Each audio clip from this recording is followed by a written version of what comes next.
Mudah-mudahan tahun ini Indonesia swasembada pangan bila tidak ada aral melintang 2-3 bulan ke depan. Dan itu adalah kerja keras kita semua termasuk Pak Arief. Itu buatan beliau juga.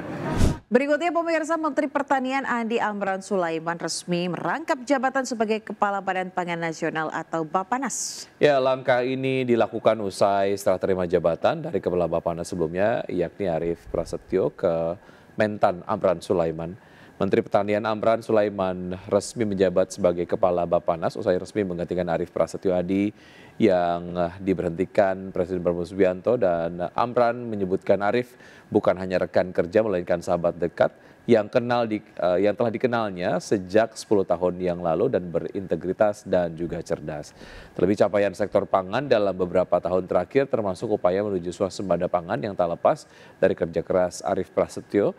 Dan tak heran jika dirinya optimis Indonesia dapat mencapai swasembada pangan dalam waktu dekat. Bahkan Amran menargetkan Indonesia akan mampu mencapai swasembada pangan 2 hingga 3 bulan ke depan atau awal tahun 2026. Di samping itu Amran juga menyebutkan penunjukan ini bagian dari efisiensi yang dilakukan oleh pemerintah. Mudah-mudahan tahun ini Indonesia swasembada pangan bila tidak ada aral melintang 2-3 bulan ke depan. Dan itu adalah kerja keras kita semua termasuk Pak Arief. Itu buatan beliau juga. Sehingga kita bisa, pangan kita bisa insya Allah swasembada ke depan. Sekali lagi saya ucapkan terima kasih Pak Arief dengan Ibu. Beliau putra terbaik bangsa. Sudah melakukan serah terima jabatan, kemudian tadi juga hadir Pak Menko Pangan, Menteri Wamentan juga hadir. Dalam sertijab ini yang pertama saya mengucapkan terima kasih atas kepercayaan bimbingan dari Pak Presiden Prabowo Subianto, karena beliau ini presiden ya yang punya cita-cita sangat luhur ya, untuk Ya, pemirsa, sebelum kita akhiri Market Pass, kita akan simak terlebih dahulu pergerakan dari IHSG di pukul 9:27 waktu Indonesia bagian Barat. Kita lihat datanya dari RTI. IHSG sejauh ini bergerak menguat 0,44% di level 8.261,774. Top gainers adalah BRMS, kemudian juga ada Antam, Arci, Bumi, PSAB, Dewa, MBMA dan juga Energi, dan masih ada Pani di sana. Kemudian top losers ada Cuan, CDIA, Wi-Fi, BRPT, Raja Jar, Koin, MTEK dan juga SCMA. Pergerakan sektoral Basic Industries masih memimpin penguatan dengan penguatan 1,89%, dan sektor yang memimpin pelemahan adalah sektor transportasi yang melemah 0,49%. Kami bersama proyek pengembangan Pantai Indah Kapuk atau PIK 2 Tropical Coastland resmi dihapus dari daftar proyek strategis nasional atau PSN oleh Presiden Prabowo Subianto.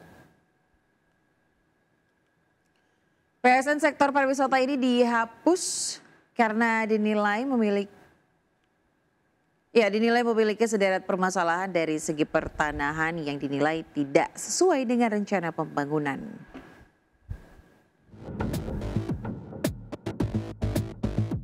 Pengembangan Pantai Indah Kapuk atau PIK 2 Tropical Coastland milik konglomerat Sugianto Kusuma alias Aguan resmi dihapus dari daftar proyek strategis nasional atau PSN. Pemerintahan Presiden Prabowo Subianto menghapus PIK 2 dari daftar PSN tertuang dalam Peraturan Menteri Koordinator Bidang Perekonomian Nomor 16 Tahun 2025 yang merupakan perubahan ke-8 atas Peraturan Menteri Koordinator Bidang Perekonomian Nomor 7 Tahun 2021 tentang perubahan daftar proyek strategis nasional. Dalam Permenko Nomor 16 Tahun 2025, penghapusan PIK 2 Tropical Coastland resmi ditetapkan pada 24 September 2025.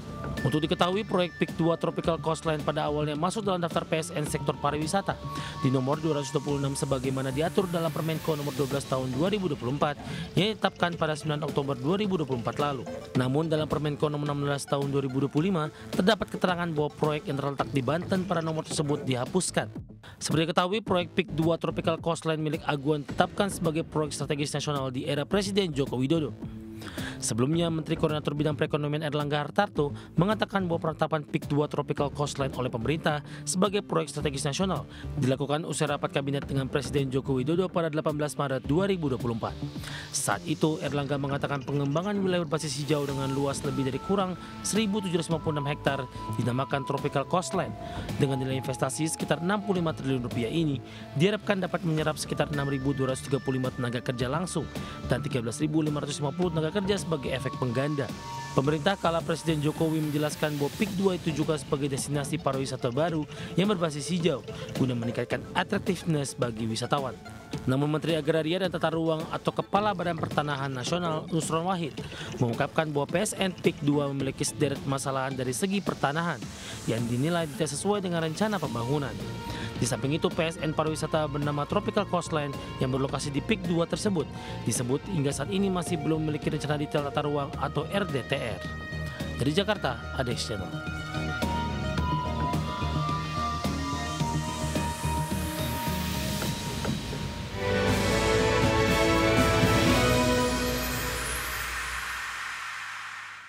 Ya pemirsa, Anda kembali lagi di Market Bus. Pemirsa, PT Pantai Indah Kapuk 2 Tbk memastikan dicabutnya status proyek strategis National Tropical Coastline tidak akan memberikan dampak negatif terhadap perseroan. Ya, hal itu dikarenakan proyek PSN tersebut tidak berada di kawasan pengelolaan perseroan.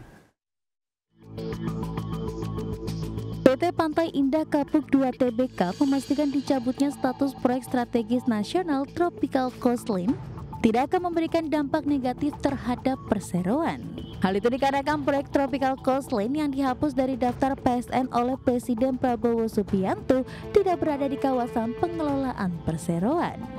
Corporate Secretary PIK 2 Kristi Gracella menjelaskan bahwa seluruh area proyek PSN Tropical Coastline justru berada di kawasan hutan lindung di bawah kewenangan Kementerian Lingkungan Hidup dan Kehutanan.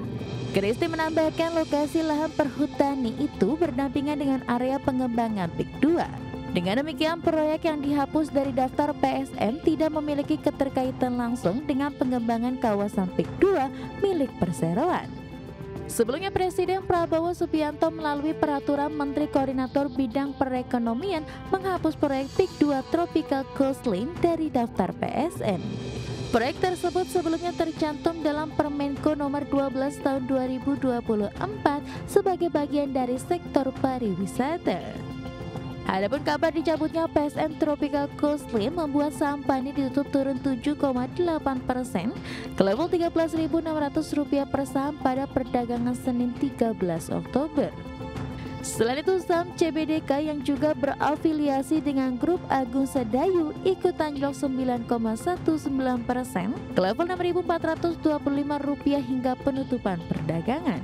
Berbagai sumber, IDX Channel.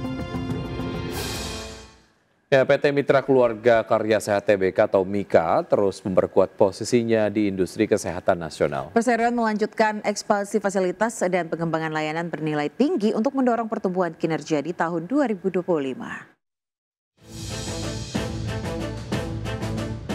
Ekspansi fasilitas Mitra Keluarga meliputi pembangunan rumah sakit baru di Sidoarjo dan Cirebon, serta peningkatan layanan bernilai tinggi seperti Rezum, bedah robotik, dan pencitraan onkologi.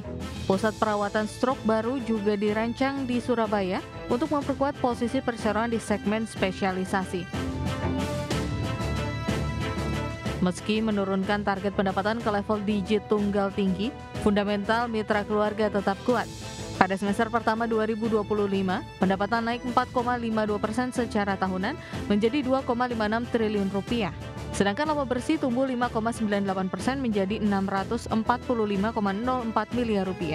Kinerja tersebut didukung kenaikan average revenue per patient day dan kontribusi pusat keunggulan. Segmentasi pasien swasta masih menjadi penopang utama dengan kenaikan 8% dan mengisi 88% dari total pendapatan.